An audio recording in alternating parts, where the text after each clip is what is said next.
তো hello guys, দেখো আমরা যখন তিন বান্ধবী একসাথে করি আমাদের এই রিয়েকশনটা দেখো। টিউশন থেকে বাড়ি ফিরছিলাম, তো আজকে আমরা আমাদের স্কুলে চলে যাব। এই যে আমাদের বাপ মায়েরা মেয়েদেরকে শাসন করে না, রাত্রির 10টার আগে তারা বাড়ি ফেরে না। তিন বান্ধবী নিত্য নতুন ফ্যাশন করে, চুলে করে রং, কথায় কথায় ইংলিশ ঝাড়ে, দেখি কত ঢং।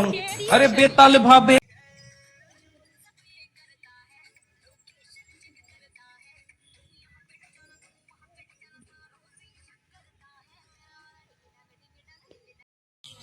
চুলে করে রং।